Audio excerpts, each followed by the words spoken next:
So I want to welcome everybody to this fantastic opportunity to get to learn more about the Gabriel's Rapture Part 3 movie that just came out today. We're talking live to all of the members in the Facebook Lounge right now, and it's an opportunity to talk with Tosca, Musk, and Melanie Zanetti, and Giulio Berruti, and James Andrew Fraser. Thank you so much, everybody, for being here. I'm so excited to talk to you. So happy to be here. Thank you. Thanks for having us. Thank you. Thanks. I have to say, have you all had a chance to see the movie yet? About 300 times. Yes, I have. I watched it last night. Fantastic.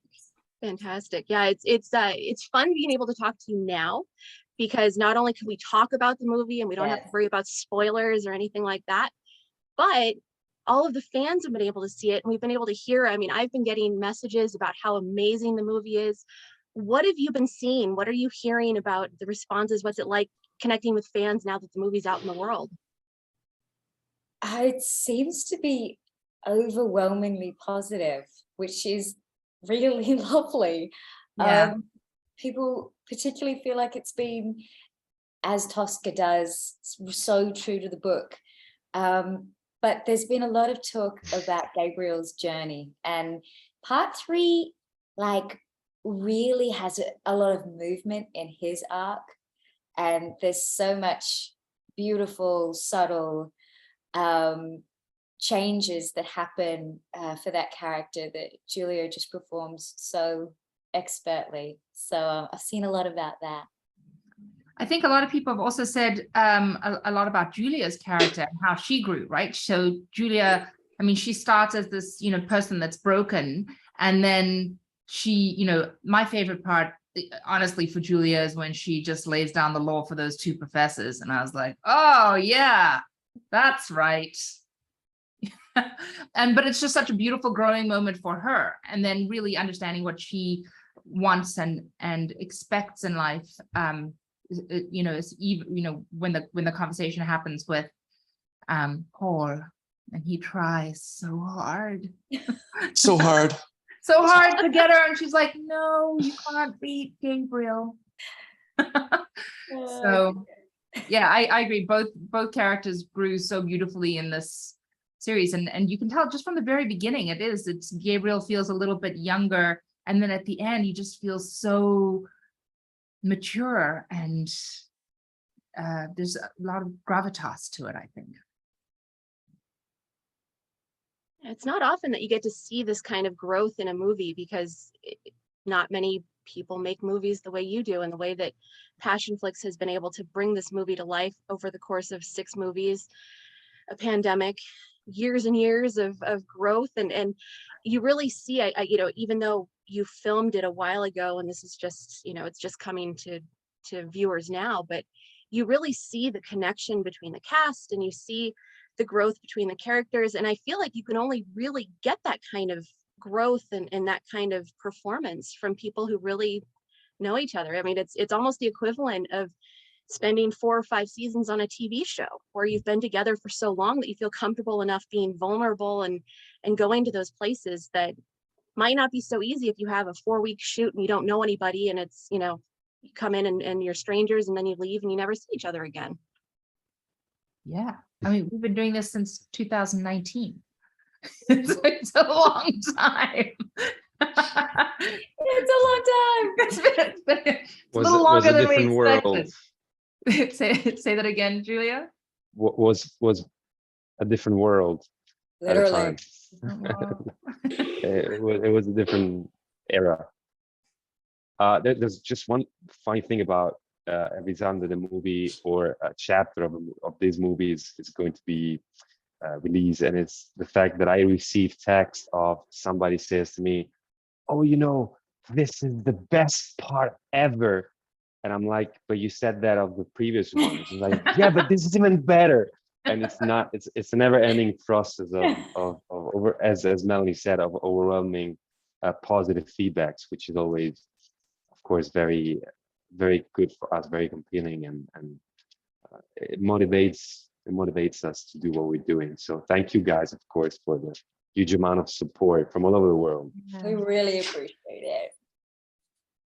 It is I have to exactly, Giulio. It's exactly that. It's super encouraging for us to, because we'll get to that later, but it's super encouraging from our side. We're like, oh my God, it's almost like being in a play, right, Melanie? Or you just get that immediate feedback from everyone. So sorry about. I was just going to say, it's not only is it the longest film of all this of the 6 by a few minutes, but I feel like that's, I mean, it when I watched my screener, when Ali sent it to me, I actually watched it in parts. Like I wanted to, and because it's always hard when you get things early and then you just watch it and it's like, okay, I've watched it and it's done. I really wanted to savor every moment. So I broke it up into 6 parts and I watched it over 6 nights. So I could really go back and watch it and enjoy it, because it was just so big. Like the more, like when you start watching it, you realize like there's so many pieces to it. Every little segment has so much, and you can take so much and see how much is in it. But the scope of this story, of this particular story in Rapture, it is bigger. I mean, it's not often you have not one wedding, but 2 weddings. You have several trips to Italy. You have locations all over the place. You have people, I mean, more people than I think we've seen in all of the movies put together. Yeah. So it really is, the scope of this movie is, I mean, for people who say like, this movie feels so different, it feels bigger, it really is. Yeah, it is. It's a lot. There's a lot that goes on today. When people were mentioning it, it's like, oh, and then there was that the Maya and Grace, and I was like, oh, all right, that's in this part too. That's in here. There's so much in here. Maya and Grace, my God, Yeah. seems ages ago. Ages ago. Yeah, and they were wonderful. They were very good. Yeah. I love them both very much. I have to say that, as we said already many, many times before, I think that we were very lucky to find this very committed group of people, from the actors to, of course, all the technicians, producers, the director, of course. Very much on the project, and at the same time everybody is so nice and kind, which is not very common, besides of course James, which is not nice at all. Oh yeah, he was a total diva. I just use Canadian as a veneer to really pretend, underneath it's the dark heart. And James, Yeah. one thing I think that's so funny to me is that as I was getting questions for this, it was, I have a question for Melanie and Giulio and Paul. It was always Melanie, Giulio, and Paul. And it seems like every time anybody talks about Paul, they're referred, like, you've become interchangeable with your character. Have you experienced that, where you've just become known as Paul, and are you embracing it? Well, pretty much my life is Paul's life. Do you like me? Do you like me, Ed? No? Okay, I'll try harder. Oh, damn. Yeah, no, it's like I said, like when I got cast in this, I was like, to Tosca, I was like, when I just read the script, I just thought to myself too, I was like, this guy just went through a bad breakup, all this kind of stuff, and that was kind of like symbolic of my life too as well. I saw those like other parallels that happened there before I even went to the book and saw that he did, so it's interesting. It's kind of funny to see that, and I just think that everybody's so perfectly cast. Just like watching this movie again, I was like, G was just on fire. I was loving his performance, and same with Melanie. And I was like, in the rain scene, I was like, yeah, you yell at him, Melanie, you yell at him. So it was just great. This is awesome. I think everybody is really just like I said to Tosca, like directing is like 80% of directing is casting, and she just nailed it. Yeah, I love you guys so much. It's just such a pleasure to work with you. And that Let me rain, just that add- was the last thing. That rain scene was the last thing that we shot for all the movies. So good. That was it.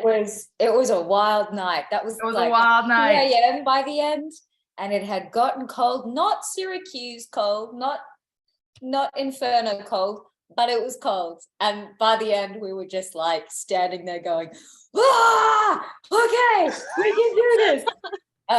Yeah. It was wonderful and I miserable remember. and everything You- in between.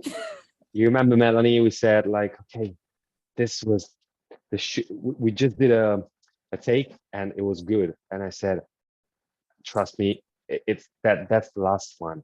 And then Tosca came and was like, oh guys, that was wonderful. Let's do another one just for safety.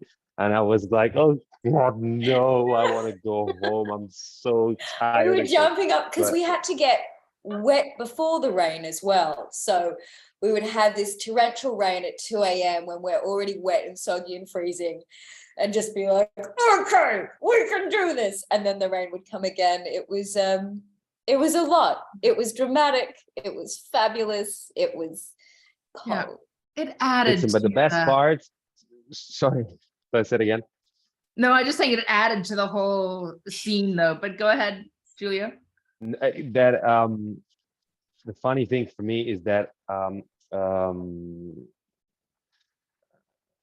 I was supposed to say certain things which were uncommon for me, as my English is not that great, and Thomas was there, but the rain was so strong, so much rain was going on that my mouth was full of water, so I couldn't pronounce any of those words. I was like, and Thomas was kind of like, you have to say care.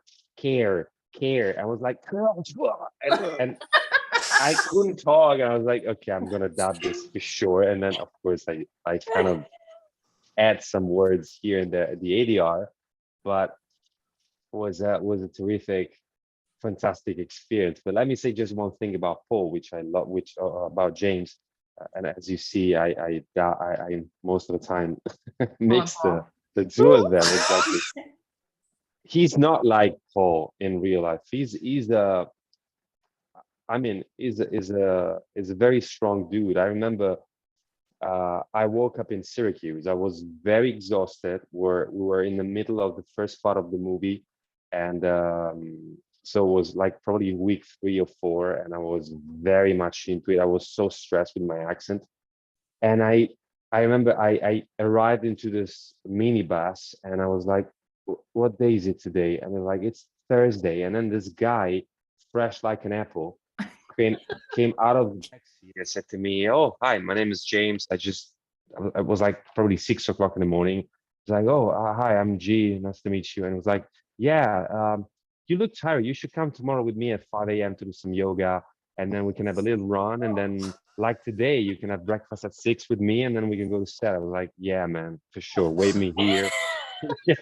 yeah, but I realized, I mean, he has a very strong work ethic, and I loved it. I loved him very much. We connected very well. It's Did pretty you guys easy. meet for It's yoga pretty. though? Yeah, So I I waited said every again? morning. He just stood me up every morning. I was just waiting there, like in my singlet with my short shorts, just no G. 5:15 a.m. doing some yoga. I was like, no, man, not for me. No, in our shooting times. No. So clearly, And go ahead. Zanetti was always late. Sorry, just to say that. That's a lie. Never, I- never, not even 10 seconds late. Never. Always early. Never. Slander. Continue. um, this is the stuff you can't plan for. I mean, we're learning things that are very important. I can just imagine the conversations going on right now and among the fans, but these are the The things thing is, that I didn't know that that James was doing yoga at 5:15 in the morning. And now I know that you do that. Now when you come to set, you're going to have to lead us all in a yoga All right. session. Tree But pose. please, not tree at pose. 5:15. 4:30 a.m. Not at 4:30 a.m. 5:15. Tree pose. 4:30. Okay, let's do it. Then we'll do walking lunges like around the set for about 4 hours. It'd be great. Let's do it. Let's do it. Fun Where's night. Paul? Walking And then we lunges. can't walk.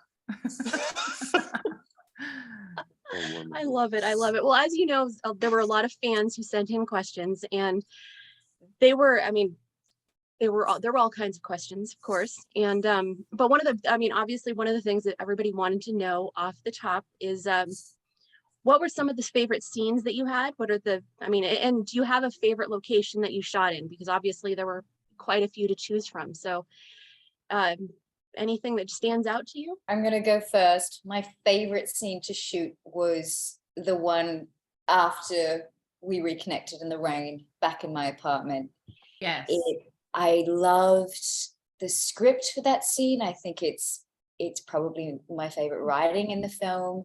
And it was just, what I love about it is where we really see that switch in status and dynamics. And Julia has the power in the scene. And there's such a huge tension between her feelings of being angry and shocked that he's here, but then desperately wanting to be with him. And you could feel that tension simmering in the scene. And it was just a really good day shooting where I felt like everyone was really on. So that was probably my favorite. I agree. Same. It was, yeah, that was definitely for on this last part. Now I have to think there's so many incredible parts of this last part. But yes, firstly that rain scene and then the conversation after the rain scene was the one that I felt the most pressure about, because it was just such an important scene from the book. And I felt like the entire part of Gabriel's Rapture Part 3, it all basically met at that point. So that was the crux of the entire movie for me. It was really important. But for a favorite location for shooting, I would say I kind of miss Syracuse. Yeah, we had a good time. No, I'm gonna go with Belize. Come on. Okay. We had to be honest, I had such a good time in Syracuse. Yeah. Yeah.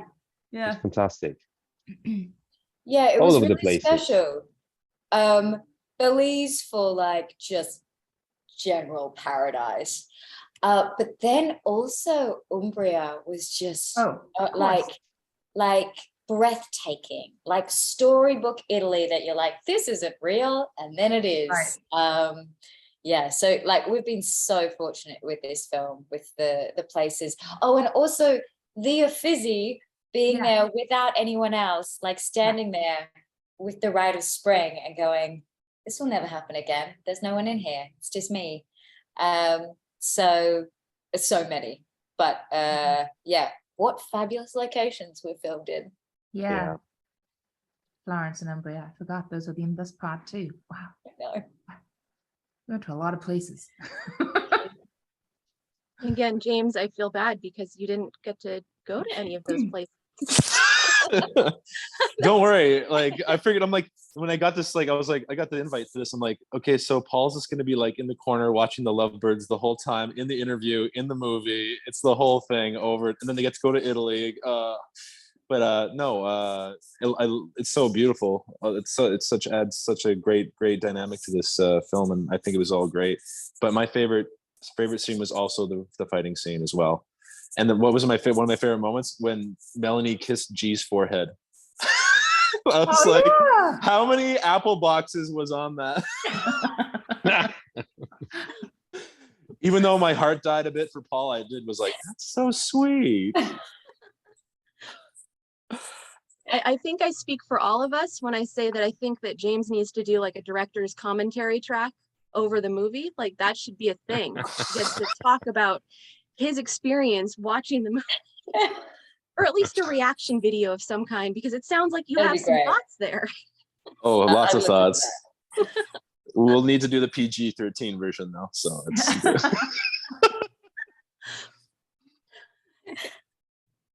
I'm getting crazy, guys, with my camera because somebody, I don't know why, decided to put the camera of my computer in the keyboard. So if I don't actually keep them, yeah, it's weird. If I don't actually place it in the right way, you'll probably see me like this. Right. Great ceiling fan. That's a good Sorry thing. if I'm moving a little bit of the computer around, but I'm trying to, yeah, Good thought. now it's. I wanted to talk a little bit about the growth that each of your characters experienced, particularly in this movie, because this movie, again, with the scope of it, this is where you see kind of the culmination of their journeys and where everything is building kind of comes to a head in this movie. Giulio, I'll start with you. I mean, with Gabriel, I mean, readers know that he's doing everything he's doing for a reason, and he's working really hard to make sure that when he does reconnect with Julia, that he's the man that she deserves him to be, and that she's protected. You know, ultimately he's trying to protect her as he always has, but from her perspective, she has no idea. What's it like when you were filming those scenes? And, you know, because it's such a powerful thing, I think and I'm not a guy, so I don't know how this works, but it seems like he kind of figured that he was going to have a happier reunion than he actually did. Could you talk a little bit about kind of that sense, you know, of where Giulio might have been, or where Gabriel might have been in that moment when she isn't just falling for him and you know, wanting to get back with him, and you know, how do you perceive that at this point in his journey? James, you want to give me some advices? Yes. Well, first of all, he started off really sad. He was drinking. And then he found lots of children and he found his joy. And then he went frolicking in the fields with the children and he like knitted some outfits. And then he prayed a lot. He hallucinated, and then he found his true love. Was that pretty much it? Right? That was your arc. That was exactly. I was actually asking from your own life experience. Oh, okay, okay. Before sorry, that's actually my own life experience. You don't know that? Okay. Well, let me just answer you. I think that. So basically, what happened is that for the first time, he can be himself. He can be the person that Julianne sees, and but the funny thing is that at the same time, she's not there anymore. And I think that that's a very common thing in life. Like, we try to see the vulnerability of the other person as the first thing that we try to see in the other person, but is the last thing that we show of ourselves.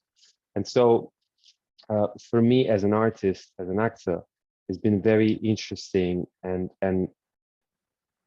I would say that useful to go through the entire arc of the character. Also because, for example, the scene when they see each other again in the rain, it is so good for me in a movie, of course, and is very well written, but it's so mature because we've been through all that process, and that helped us a lot, of course. And again, it's very difficult to be, as an artist, to be there one scene, and then the next scene you have to be completely in a different mindset, and then again and again. With Tosca, we had the opportunity somehow to stay in the zone for a little bit, like a longer period of time, be a week or whatever. And I think that somehow that helped me a lot to even experiment on myself what he was going through, and try to, you know, use my own experiences in life. And then he's willing to, of course, reconnect with Julia, and all the things that are going inside his heart and inside his head, and express them and try to, you know, give as much detail as it possible. You said before that most of the time when you shoot a movie, there are a lot, especially out of a book, there are a lot of things that for obvious reasons are not there. We cannot say everything. But this time with this particular movie, and with Tosca, of course, is actually the other way around. There's so many things that you have to somehow choose how to place this one and that one, because otherwise they become very similar.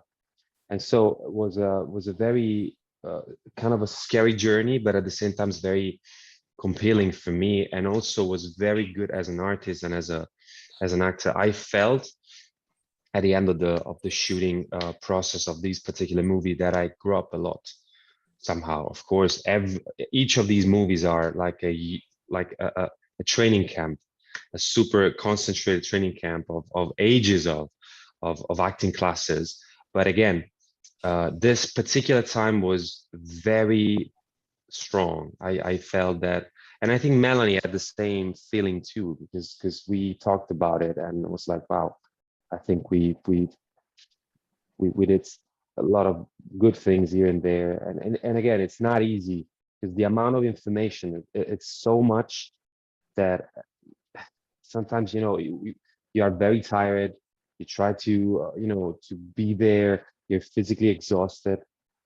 Most of the times it's just us in a scene. Of course, it's very much on us, fortunately and unfortunately, of course, because for all these reasons. So it's very difficult to stay focused and to stay connected to the materials and not to play it as if you're just tired, which is very easy. And I think Tosca did a great job directing us all the time. She was fully present. And I haven't watched, to be honest, I haven't watched the movie yet. I was going to do it probably tomorrow. So I'm very curious about it. But I know I've watched it in some part on the ADR, and I loved it very much. So I know that we did a good job, because as an artist, you feel it.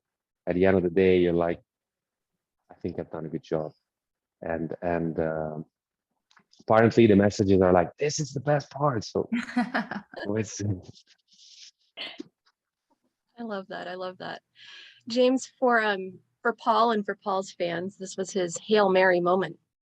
This was the moment where everything could change for him one way or the other. He's been building towards this throughout the movies and becoming, trying to move away from the friend zone into something else.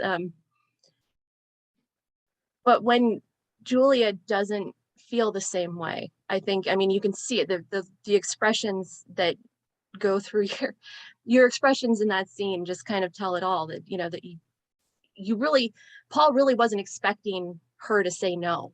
And I wanted to know if you could kind of talk about how, how that kind of depicts his growth up until this point, that, he thought he had a chance here, but it didn't work out the way he thought. Yeah, I think that in the movie, as you can see, whatever it's Paul heavy in the front end, but that's obviously for obvious reasons, for the writing and the arc of for Gabriel and for Giulia. But yeah, I felt like it was, the stars were aligning. Everything was coming together, and I think that he saw his moments, and this is the only probably real opportunity he's going to get. And also, she's been saying yes to him being in her life in a more a stronger way, so to speak, or more present in his life, instead of like just, hi, I'm a friend, I leave, and more like we're actually spending lots of time together. So I think he saw it as a golden opportunity, especially that now the door was open for him to make a move. Obviously she wasn't with someone, or so she said.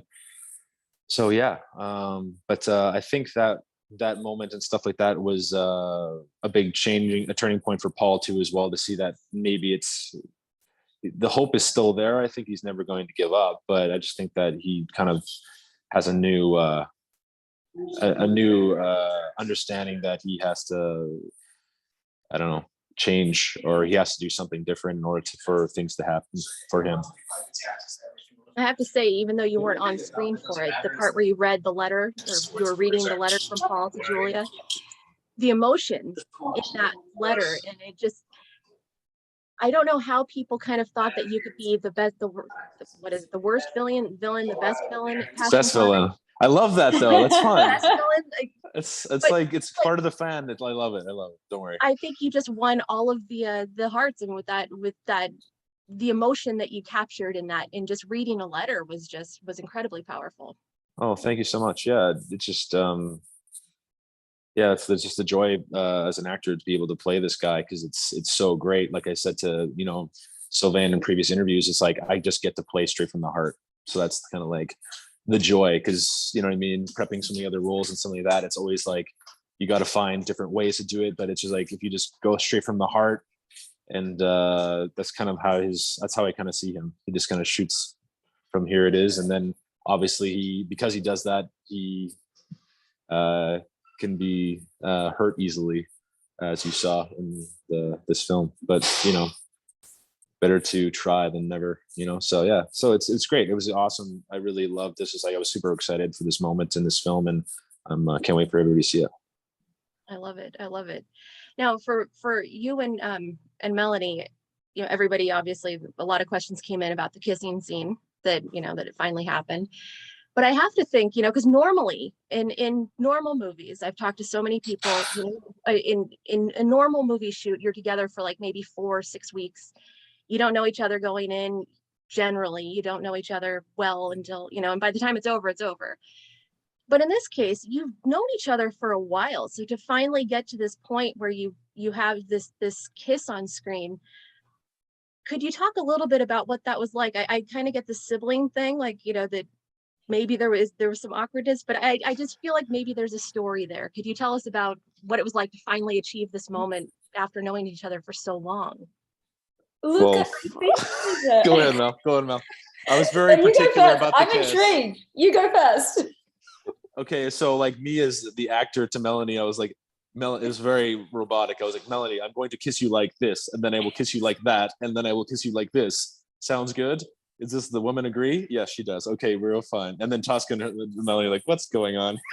It was like, I'm like, what just happened? Like, I just explained exactly how I'm going to kiss. And you're like, well, that's very nice of you, I guess. Sounds good.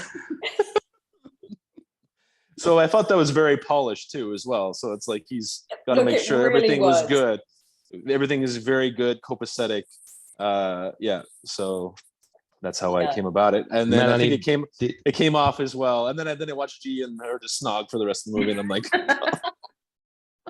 Did you play your famous? Did you play your infamous tongue copter, the one that you told me once? The what? Your tongue helicopter? The tongue copter. The tongue. You said to me. You said to me that. You remember that? Are you being slanderous again? What? He's saying that you're giving him the tongue, I think. Oh my god. All lies from Giulio, obviously. No, he said to me once, I remember, I swear, I said to him, hey, so how do you feel? I was like, well, normally I use my tongue copter. I was like, what is tongue copter? I was like, it's like a helicopter with my tongue. I was like, okay, cool. And you're saying I said that? Yes. Okay, yeah, I do. Probably that. Just out of your yoga. I say lost in translation. I thought I'd spare Melanie the tongue copter. I think she wouldn't appreciate the tongue copter. Get that trending, everybody. Hashtag tongue copter. That's our hashtag conversation. No. Look, I think there was dynamics that really worked because Melanie and James had become friends, sort of like a Paul and Julia, and there is a level of potentially awkwardness that happens when there's a trying to move from a friendship to something more, and I think we feel a little bit of that, in the Paul Julia connection, but also like it is heartbreaking. I've been in that situation a number of times in my life where someone has professed their feelings and I really love them as a person, but I'm not romantically interested in them, or I just know it's not going to work, or it's not really where I want to head. And that's heartbreaking because there's something that ends then. There is, whether you like it or not, when that line has been crossed, there is an ending of a particular type of friendship. And very occasionally that can be repaired and moved past and all of that kind of things. But there's always that knowing that this is what they want, knowing that it's not mutual. So I see that scene as really heartbreaking. And when she says, I'm so sorry, she really means it. Mm-hmm. She really means that she's so desperately sorry that she cannot be what he wants. Yeah. yeah, from my own life, I feel like, yeah, I felt terribly sad to be incongruent with someone that I really care about but don't have romantic feelings for. So I thought there was a lot of accuracy in that. Yeah. And I loved how Melanie portrayed Julia in that scene. And you could just see right after the kiss, Melanie as Julia, her eyes closed and inside her going, oh my God, I am going to hurt this person that has given me so much. And it almost breaks her heart to be honest and to hurt him. And so it's just so beautiful seeing her pain at the thought of hurting Paul. I thought it was really beautifully done, Melanie. Thank you. And I agree. I remember I've seen that scene, guys. You did such a good job. Yeah, I was impressed. Thanks, Drew. Melanie, on the subject of growth and character development, when we talked at PassionCon on this panel about empowerment in romance, the romance genre, one of the critiques that I've seen of Julia's character is that she's weak. And I think that in this, if you watch the whole story, you see that she's actually one of the strongest people that has been written, one of the strongest characters ever written.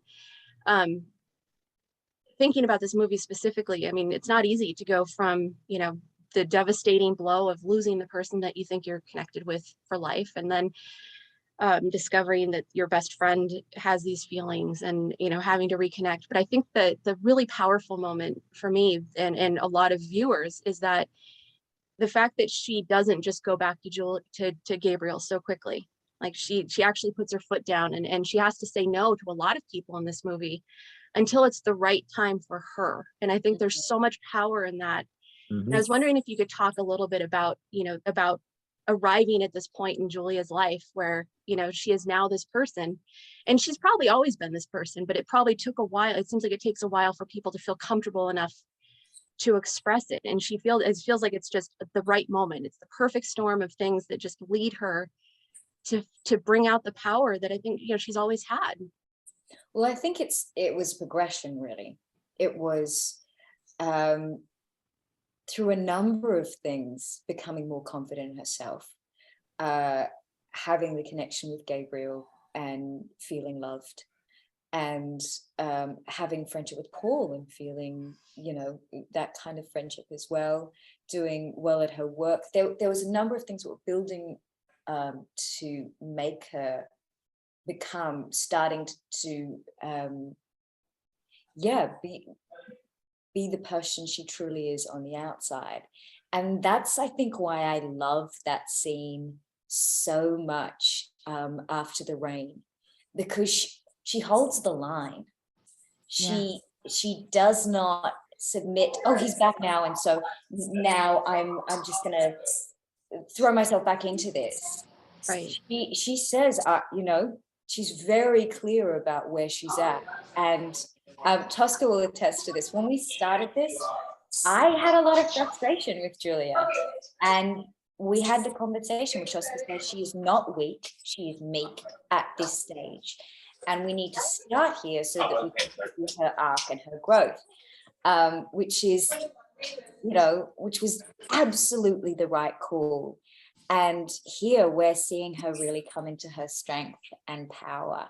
And that was really exciting for me as well, because I feel like me as Melanie, I can bring more of who I naturally am to the character. I think I needed to recalibrate and go, okay, this character did not have a secure, loving family. This character was not brought up in a world that was, really looking after her and fed with a lot of feminist ideologies, and she didn't have any of that support, so she's had to make it there herself. So yeah, really excited about her journey, but in that she still remains vulnerable and gentle, and I think that's its own power, which isn't often noted. And I think there's, extreme power in that as well. Yeah. For me, I feel like Julia and Gabriel, but she gained strength by falling in love. So when they both committed to, when Julia and Gabriel committed to loving each other initially, that's when both of them internally started to feel strong and started to trust themselves as individuals. And so when they were split apart, it only allowed them to continue to grow, as opposed to go back down again. They actually still fed off of this love, which I think is really quite beautiful. It's the power of love. I love it. I love it. Tosca, I'm gonna ask you this question. It's kind of it's more of an industry specific question, but anybody can chime in. I just don't want to put anybody on the spot, but you might have read recently that actor Sean Bean made a comment about intimacy coordinators. And he was lamenting the fact that having an intimacy coordinator on set takes away the spontaneity of a love scene, and didn't really like that they were there. And obviously, those of us who follow Passion Flicks and follow what you're doing know that, you know, you work with intimacy coordinators all the time, and that making the actors feel comfortable is one of the most important things. And I was just wondering if you could talk a little bit about, you know, how that helps to bring some of these scenes to life, because I think there's a lot of, it was trending. It was a really fascinating conversation. It didn't look so well for him, which speaks to the importance of it. Yeah, I don't know anything about Sean Bean's comments. Actually, Giulio, Melanie, and I have not used intimacy coordinators because we actually started working together before that happened. And then we were filming most of our scenes in Italy, love scenes in Italy in the last scenes, or in Belize, and there just were no intimacy coordinators there. But I have used them before on all of our other projects, and I'm happy to use them. I think it's whatever the actors are more comfortable with. With regards to spontaneity, there is no spontaneity when it comes to any of our intimate scenes. It is so specific, with every single touch and movement written down by, like, I write down every single thing, and I just talk them through it the whole time. I just talk them through it the whole time. Your hand goes from here, it goes down to here, it goes on your shoulder. And I just talk everybody through it throughout the entire scene. So there is no spontaneity. It's very, you know, it is choreography. Yeah, it's choreography. It's choreography. And we were in a situation that by the time we got to our first love scene, we'd been working together for like 8-9 weeks. Yeah. So we'd really, Giulio and I had really established a trust as people, and we're already at this, you know, because there's so much text. It was such a massive hill that we had from day dot decided, I've got your back, you've got mine, we're climbing this together. And so I think once it got to, you know, this certain choreography, we were safe enough with each other. And that was this particular situation. I'm sure there's others, you know, we were sort of doing it before the intimacy coach sort of became a thing. I'm sure on other ones, I'd love to have an intimacy coach if it wasn't already set up, already know the person, already very much trust the director. But I think the comment's interesting because we have to ask who has the power in these situations. Yeah. And something that may, for a certain actor, go, oh, this feels more alive and spontaneous for me. What about, you know, the other people in that situation? You know, I think a lot of care needs to be thought about how these things are choreographed and making sure that everyone is safe and looked after in all the ways, emotionally, physically, everything. Can I say one thing? Very, very simple thing. Intimacy coordinators exists because unfortunately there are a lot of assholes in this business. And there are a lot of people who take advantages of other people who they work with, especially, unfortunately, men. And what happened is that, unfortunately, in the past 10, 15, 20 years, we heard things and stories about situations which we didn't want to hear of, but those were there probably since many, many years before. And now I think it's good to have someone that can scientifically, I would say, guide the two of us, whoever is going to be, into this kind of scenes, because it's choreography, as Melanie said, but it's not just choreography.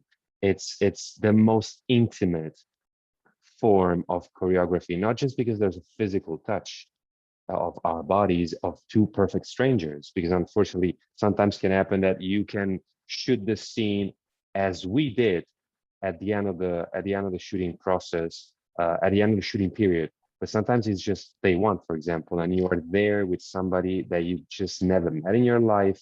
You don't know anything about it, and you feel embarrassed. You absolutely feel it's can be, you can feel out of comfort. And I think that it's good to have someone that can give you the confidence to know that you're safe, which is very important. Sometimes I've done this many times before. It's been 20 years now that I'm into this business, and in the past years, it was very common, for example, to have, I've played the loving guy, I would say, many times before. In basically every movie that I've done, there was a loving scene somewhere in the story. And I remember that most of the girls that I've done the scenes with were embarrassed, not necessarily from me, but for example, from all the people around. So having an intimacy coach is sometimes good, because you can make the two actors feel very safe.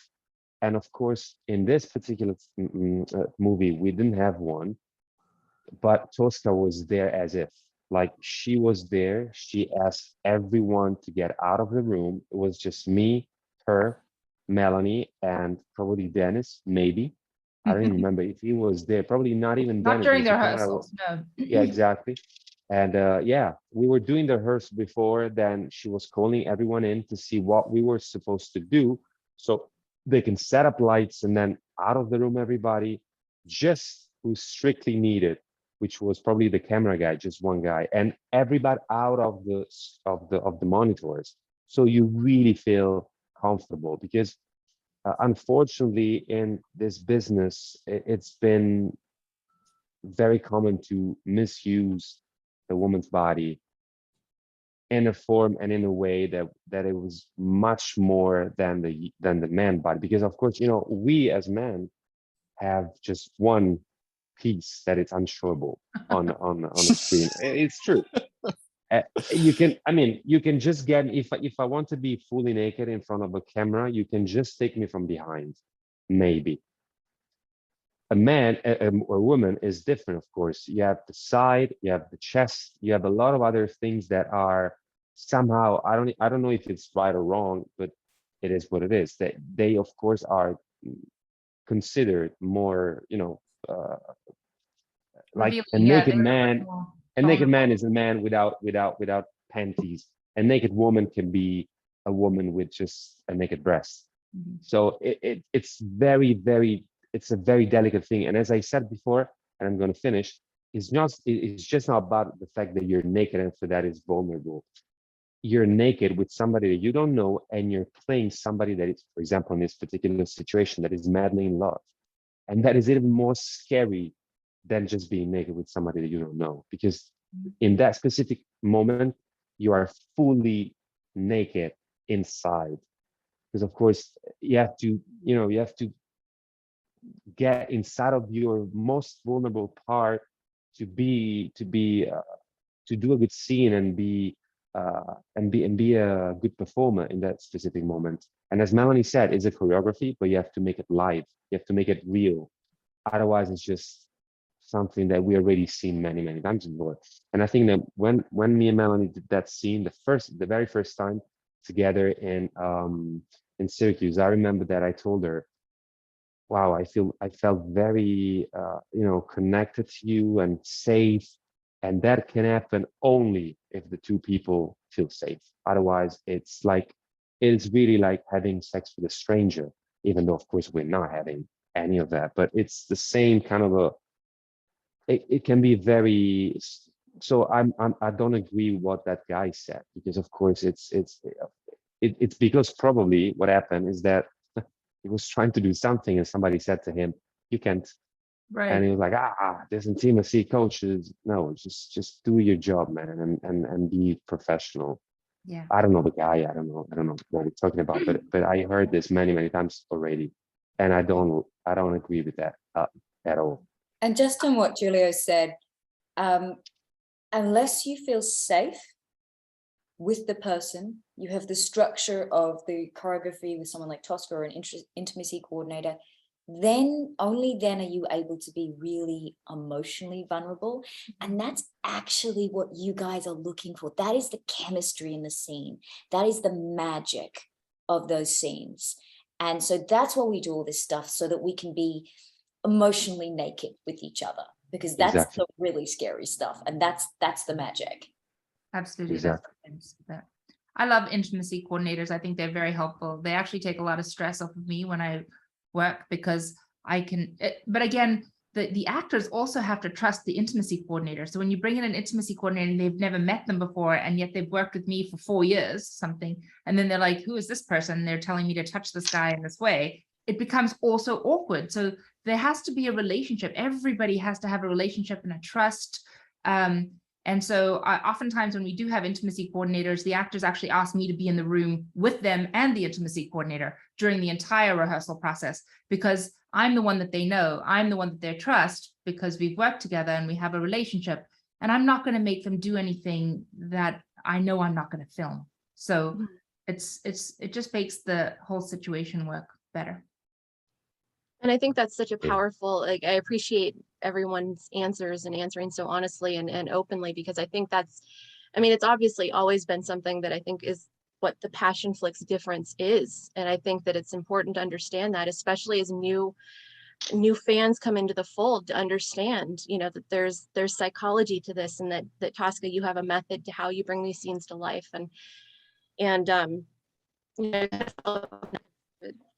pivot a little bit away from that. I did want to ask, what are some of the things that you do to kind of to get away from these heavy scenes? Do you have a thing that you do immediately afterwards to kind of decompress, like something fun that you walk away and do that's something fun or silly that kind of helps you? Drink a glass of wine.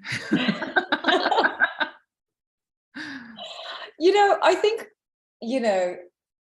when you've done, say, one of these full-on scenes, if you know the person and you've become good friends, then you just have a joke, because like sex is also funny and bizarre and all of those things. And I think just being able to have levity on set and good connections with the people you work with can just, for me, dissipate things really quickly. I'm someone who can let something go. Like sometimes it's harder, particularly if you've had a really heavy emotional scene and you've done a lot of substitutions. So you sometimes dredging stuff up, and sometimes that can take a moment to just leave you, or the ghosts of that. But I think reconnecting just as friends with the people around you, because they are just other humans. If I've had a really big week of emotional scenes, going on a big hike or walk, getting back in nature and grounding myself always helps. Yeah, I would say that it's very much about also, it depends on the kind of actor you are. Because some actors, which are great actors, they are totally disconnected from what they're doing completely. They just play the part. Some others, which I think I resonate more with, have the tendency to be as honest as if possible. They can be with themselves in order to be honest with the audience. so the character can be believable. And so there are certain scenes, the sex scenes are one of them, but even the heartbreaking scenes, like the one that you guys mentioned before with Melanie and the lovely James, and many others. Like for example, the one where I was punching the guy in the face. You remember in Simon. I mean, personally, I tried to really connect to an emotional level, and to a degree where I'm actually in that specific moment as Giulio, as if Giulio is the character. So I'm not playing someone else. It's me, of course, dressed up like Gabriel, and of course with the right choices. But it's very much like you need moments after or before to get into that specific situation, or to get out of it. And for example, one thing that we loved a lot, me and Melanie, was that sometimes to get into that zone and kind of feel safe with each other, we were walking a lot and saying lines to each other as if it was just me and her. Giulio and Melanie just saying lines as Giulio and Melanie walking in the fields. You remember that? And walking in the hoods. Really and then helpful. Once we were on set, it was just me and her again. And so it was very much like, acting is about being, for me, is about being honest with the person you're talking to, and with the people, so the people that are listening can resonate with you. Otherwise, it's something different. I don't judge, but I cannot do that out of part of acting. So I have to be fully committed to what I'm saying, and sometimes can be overwhelming from many point of view. But as Melanie said, sometimes sex can be very funny. And for example, for me and her, we make a lot of jokes before and after or during. Sometimes Tosca call us kids. Kids, let's go back to work. Like, okay, kids. Okay, kids, let's get back to work now. There's actually been a couple of Concentrate. times that I actually keep Tosca some of has those things in called there. us her kids' names. I She's know, like, I know. yeah.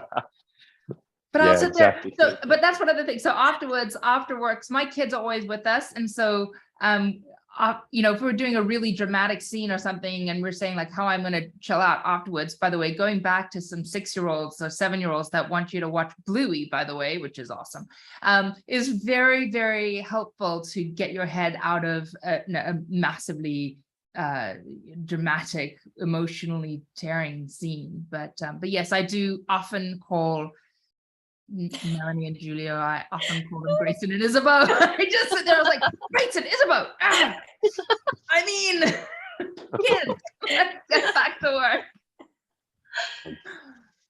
And I have to think that filming things like the 2 wedding scenes was a fun way to kind of break up the heavy moments in this movie. Because not 1 but 2 weddings. Like how much fun is that? Well, those wedding scenes were shot in so many different locations because we had so many different people. And so Melanie got to wear that dress a lot. But on that particular day, on the day of shooting Rachel's wedding, we also shot Julia's wedding with her dad, the sequence with her dad. So we shot that first in one location, and then we drove to another location and we shot Gabriel at the grave. I think we shot it that day as well, Gabriel at Maya's grave. And then we shot the wedding, and then we shot the after weddings dance and everything. And I was like, that was all one day. It was wild, you guys. Oh, it was so many different places and hour-long drives everywhere. And so that was hard. That's what that was. But it was. And I have to say that there have been quite a few requests. If you have the ability to talk about the dresses and all of the outfits that Giulia wears, especially in this movie, if that could be like a something on Instagram or something, because there were a lot of comments talking about how beautiful you looked, Melanie, in all of the different outfits. And do you have a favorite among all of the things that you got to wear? Thanks, guys. Look, I love the red. The red was very fun. That was that was probably my favorite. And the ivory velvet cloak I got for my wedding dress. Yeah. Like, love a cloak. Always here for a cloak. Yeah, it was actually really funny because so we were looking at this and we're like reading the book and then looking at and we're like to SR. So Julia wears a red dress as the bridesmaid, as the maid, and we're like as the maid of honor. And he's they were like yes. We're like okay. So here's this stunning red dress that we're putting in, and she knocked it out of the park. It looked amazing. And of course, what could Gabriel do but go, oh my God, please let's have a night. And then the wedding dress itself is so specific how it was actually written in the book that we had it designed by a bridal maker in just outside of Florence. And so we went there and we would it was again during COVID, so all the bridal shops were closed, but they opened it for us and they had the time because you know how you have to get a wedding dress months and months and months in advance. Well, we didn't because all the weddings were off in 2020. We were so lucky. So we got to go in there and they opened the store for us and they basically designed the dress exactly as it was written in the book, with the wraparound sort of corset and all that sort of stuff. So it was really quite amazing to be able to do that. And yeah, like I said, love a cloak. I was in the wedding store, like walking around humming the Game of Thrones tune because I was so excited.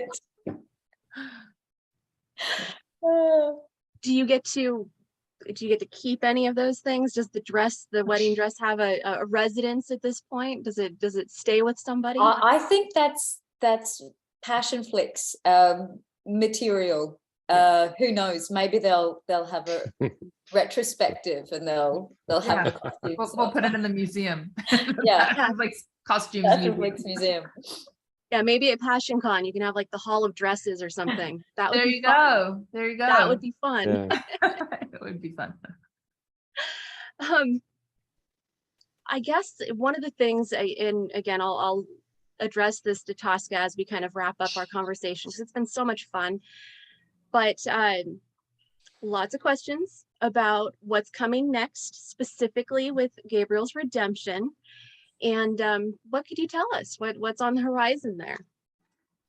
Well, I'm going to say that I'm going to go to England in October, and hopefully, I imagine I'll meet up with Melanie and Giulio there too, and maybe we'll shoot something at the end of October right there, and then we'll be in Italy in November, and then we'll be back in Atlanta. So basically, we start to shoot pretty soon, which is going to be so much fun. I can't wait to get back, you guys. It's going to be great. I am going to make shave my beard. I was going to say I'm going to make Giulio shave, but she hates. Trim my hair. Yep. On the bee. Poor James. He's just sitting back listening to all of this. I feel I'm just being Paul. I'm just Pauling it right now. Pauling 100%. Don't worry. There's your next tote bag right there. Pollen 100%. 100%. Pollen 100%. But Paul gets a really nice, Helicopter. gets a lot of really nice moments in this next one in Redemption as well. So that's going to be great to work with all three of you guys. It's going to be fun. But yeah, we're going to start shooting at the end of October, beginning, and then it's all. Our entire world is based on, the next book takes place at so many really specific locations. So it's oftentimes based on when universities will let us come into their, when we can go into the university or when we can go into the Uffizi and various things like that. So, but at the same time, we have to still make sure that it looks like summer. So it'll be end of October that we'll shoot in the UK, and the first 2 or 3 weeks of November that will be in Italy. And then we'll come back to Atlanta and shoot here. So it sounds like we might see some redemption next year. Oh, you will. A lot of definitely. redemption next year. Yeah, you'll see redemption next year. I don't have dates yet, but as soon as I can. I'm working on it. last question, I guess, and I'll direct this at Tosca because I know that there's a whole lot of things coming up in addition to Gabriel's redemption. And I wanted to know if you could talk a little bit about it. Is there anything you'd like to share with us about what's coming up for Passionflix? Well, we actually start shooting at the end of this month. We're shooting our first, we're shooting a series. We're going to shoot 2 seasons of a series. There are going to be 4 seasons altogether, and it is The Secret Life of Amy Benson. And we are in the middle of casting right now and almost finished. So I'm excited. It's going to be fun. That is awesome. That is awesome. And then Torn in October. Torn comes out in October. The first 2 For episodes Halloween. of Secret Life of Amy Benson should come out in December. Fingers crossed, all goes well. And then all through January as well. And then, yeah, and we have a whole slate of movies that we'll start shooting again at the end of this year, beginning of next year, mostly. But it's just a matter of, coordinating all the people together. And yeah, we have so much coming up. I'm very excited about 2023. 2023, guys. Oh my goodness. That is awesome. Well, this has been so much fun, and I can't thank you enough. You've all been so lovely, but thank you for this amazing movie. It's fantastic, and it's hard to believe, and I know we've said that it's the best movie of the 6, which is hard to believe that people are saying that, but it is. And I'm actually now even more excited about Redemption, because I have a feeling we're going to say that again the next time we talk for Redemption Part 1. So I think it's a running theme that you keep putting together the best movies ever. So thank you for that. Thank you so much. That's beautiful. I really appreciate it. I have a Thank great you all. team. Thank you. You do. Thank you for this opportunity, and thank you for being such a wonderful group of people. I think I can speak for fans to say that we're blessed to have such a great cast and great people, and the work you do is fantastic. Thank you. Thank you, Sarabeth. Thank you. You. Thanks, Sarabeth. Thank you.